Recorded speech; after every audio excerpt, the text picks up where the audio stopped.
4, 3, 2, 1.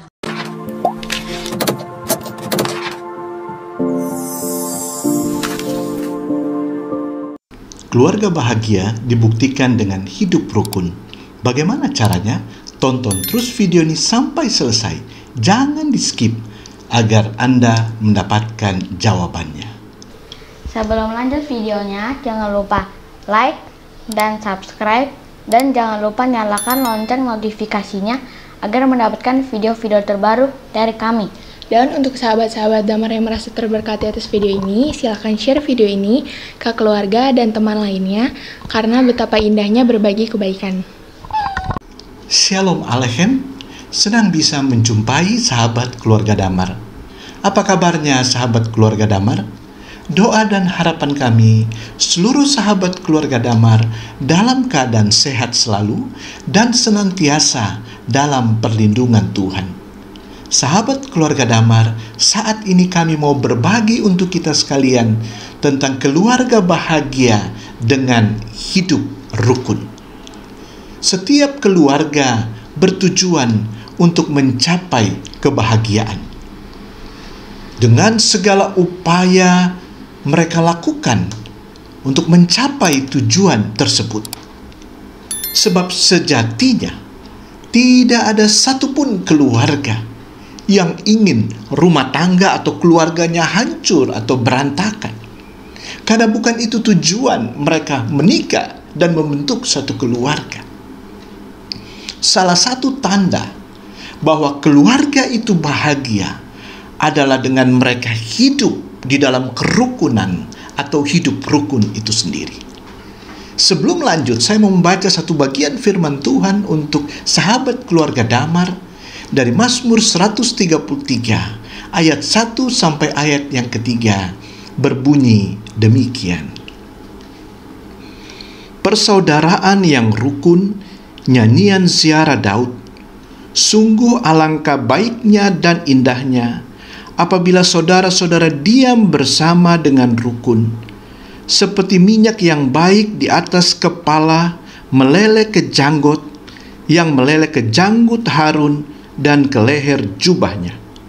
Seperti embun gunung Hermon yang turun ke atas gunung-gunung Sion, sebab kesanalah Tuhan memerintahkan berkat kehidupan untuk selama-lamanya. Sahabat keluarga Damar, Mazmur 133 ini sudah sangat terang benderang menjelaskan tentang hidup dalam kerukunan. Pemazmur Daud menyampaikan satu refleksi di dalam kehidupannya dalam bentuk nyanyian ziarah, bahwa hidup dalam kesatuan, hidup dalam kebersamaan adalah sesuatu yang sangat indah, sesuatu yang sangat mulia dan diinginkan oleh Tuhan. Dan firman Tuhan katakan bahwa mereka yang hidup di dalam kesatuan, di dalam kerukunan, di dalam kebersamaan itu, maka Tuhan akan memerintahkan berkat-Nya. Dikatakan kesanalah berkat Tuhan akan dicurahkan. Oleh karena itu sahabat keluarga Damar, setiap kita yang berumah tangga, kalau engkau mau supaya keluargamu diberkati oleh Tuhan dan mencapai tujuan, yaitu kebahagiaan, mau tidak mau, suka tidak suka, kita harus hidup di dalam kerukunan seperti yang dikatakan oleh firman Tuhan. Perlu kita garis bawahi bahwa keluarga yang hidup di dalam kerukunan bukan berarti tanpa masalah. Mereka yang hidup rukun bukan berarti tanpa persoalan. Semua rumah tangga pasti mengalami yang namanya persoalan, yang namanya masalah. Kita semua hadapi. Tetapi bagaimana keluarga itu sendiri, seisi rumahnya, mereka mau mewujudkan hidup dalam kebersamaan, hidup di dalam satu kesatuan, sehingga mencapai hidup yang rukun itu sendiri. Bukan berarti tidak ada persoalan. Karena apa? Karena pribadi suami dan pribadi istri itu berbeda. Ada banyak hal yang membuat berbeda. Mereka lahir dalam latar belakang mungkin budaya yang berbeda, keluarga yang berbeda. Ada banyak hal yang berbeda. Mereka dipersatukan. Sehingga ini bukan suatu persoalan yang mudah untuk bisa hidup tanpa masalah. Pasti ada masalah. Silakan sahabat keluarga Damar cek di mana ada keluarga yang tidak ada masalah. Sebaik-baiknya rumah tangga, sebaik-baiknya keluarga, pasti mereka punya masalah. Tetapi perlu kita ingat bahwa dalam keperbedaan itu, hidup untuk rukun, hidup untuk bersama dalam satu kesatuan, itu mutlak harus dilakukan oleh setiap keluarga-keluarga Kristen. Oleh karena itu, sahabat keluarga Damar, seperti awal saya katakan bahwa setiap kita yang berumah tangga atau kita yang menikah, tujuan kita adalah kebahagiaan. Tetapi kalau kita tidak mencapai kebahagiaan itu sendiri, karena memang kita tidak mau hidup dalam kerukunan. Nah, sekarang bagaimana kita dapat melihat bahwa keluarga itu rukun? Atau bagaimana kita bisa menelisik rumah tangga kita atau keluarga kita? Kita bercermin bahwa keluarga kita ini sudah rukun. Cerminnya adalah firman Tuhan itu sendiri yang disampaikan, yang sudah saya bacakan tadi dari Mazmur 133, dan bagian firman Tuhan yang lain yang mendukung akan hal ini. Nah, saat ini saya mau bagikan paling tidak ada 5 tanda bahwa keluarga itu hidup dalam kerukunan sesuai dengan keinginan dan standar Tuhan, bukan standar kita sendiri. Mungkin kita akan katakan, Pak Pendeta, saya sudah hidup rukun. Mana buktinya bahwa kita sudah hidup rukun? Oleh karena itu, untuk kita bisa hidup rukun, keluarga kita, ada 5 rahasia yang ingin saya bagikan sesuai dengan kebenaran firman Tuhan ini. Yang pertama, agar keluarga kita hidup dalam kerukunan, maka yang pertama, kita tidak boleh mementingkan diri kita sendiri. Ini penting.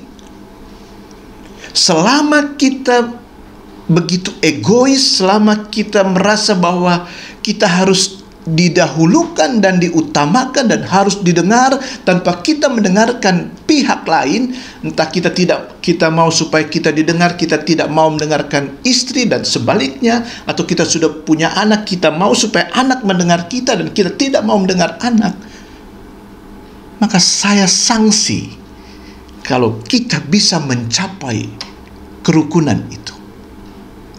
Hanya mereka yang tidak mementingkan dirinya sendiri, mereka bisa mencapai hidup dalam kerukunan itu. Karena firman Tuhan juga sangat jelas menyampaikan hal itu. Mereka yang katanya hidup takut akan Tuhan, atau yang sungguh-sungguh hidup takut akan Tuhan, mereka tidak akan mementingkan diri mereka sendiri. Oleh karena itu, sahabat keluarga Damar, hal yang pertama ini sangat penting. Kalau kita mau hidup rukun, jangan kita mementingkan diri kita sendiri. Kita harus belajar membuka diri untuk belajar menghargai, kita belajar untuk mendengar orang lain.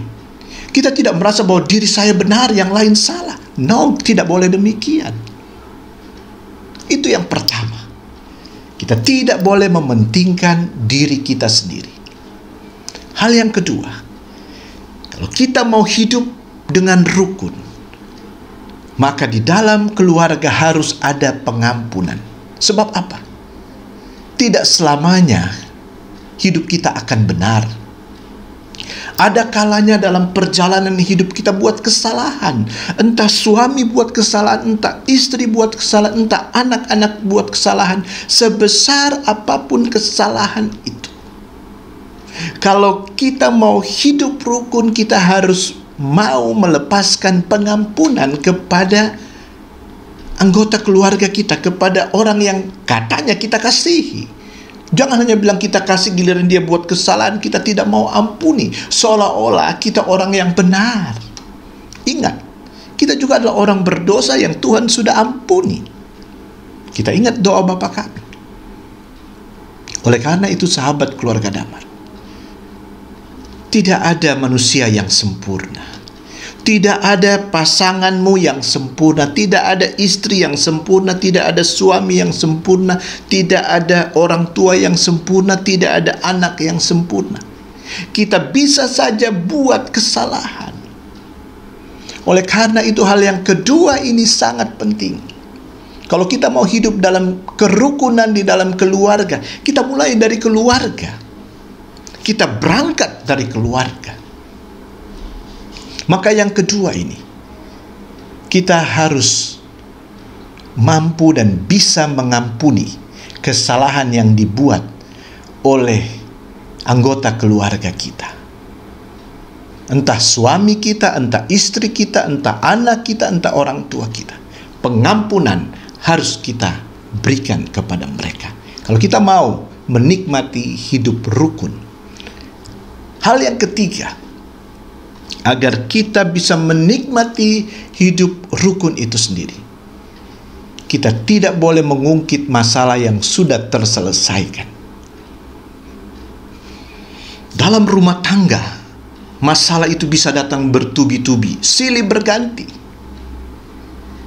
Dan apabila masalah itu sudah selesai, kita sudah menyelesaikan bersama-sama masalah itu, maka kita tidak boleh lagi mengungkit-ngungkit masalah yang sudah kita selesaikan. Tidak boleh.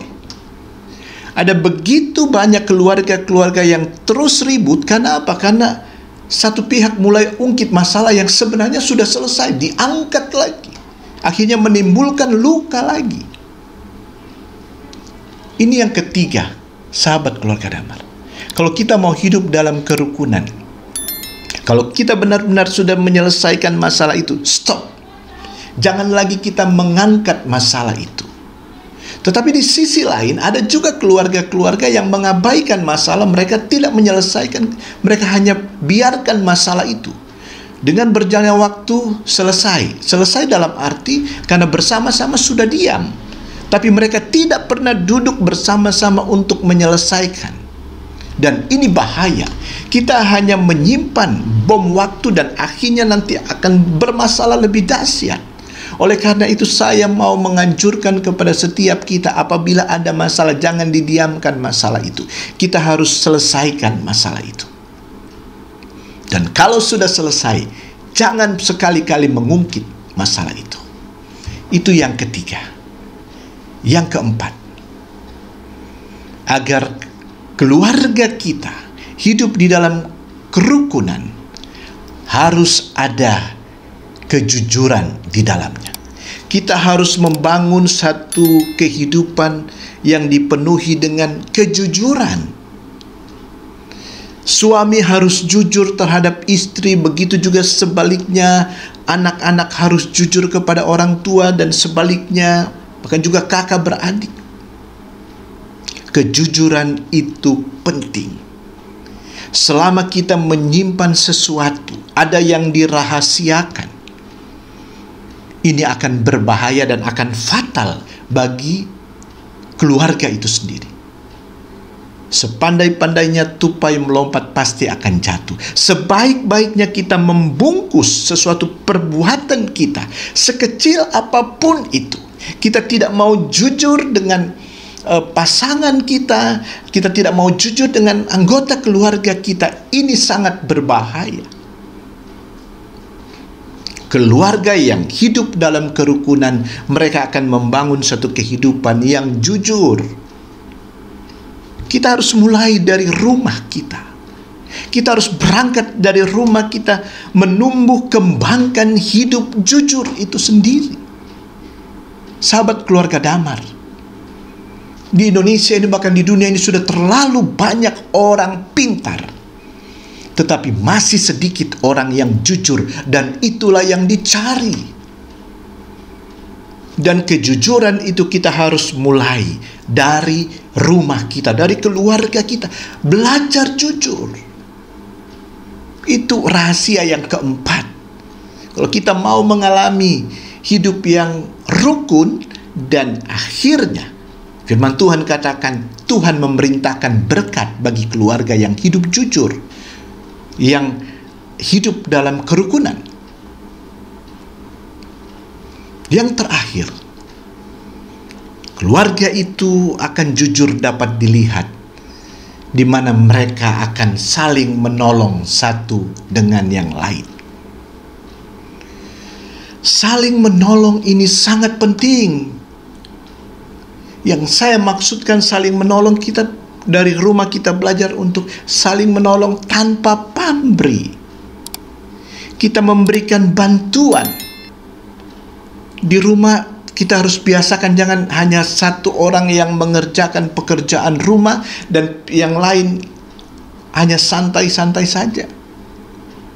Kita harus bisa saling membantu di dalam keluarga kita, agar sungguh-sungguh tercipta kerukunan itu sendiri. Inilah 5 rahasia sahabat keluarga damar. Kalau kita mau menikmati keberkatan Tuhan, maka kita harus hidup rukun. Maka ada 5 tadi rahasia itu yang harus kita hidupi di dalam keluarga kita. Sebesar apapun masalah yang kita hadapi, kalau kita hidup di dalam kerukunan dengan 5 rahasia tadi, maka saya percaya kita mampu melewati badai kehidupan di dalam keluarga yang Tuhan izinkan bagi setiap keluarga kita masing-masing. Dan akhirnya kita akan menikmati kebahagiaan yang Tuhan sudah janjikan kepada kita. Biarlah apa yang kami sampaikan ini boleh memberkati seluruh sahabat keluarga damar. Sahabat keluarga damar hidup dalam keberkatan dengan terbukti kita hidup rukun di dalam keluarga kita.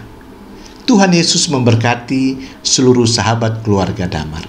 Shalom Aleichem.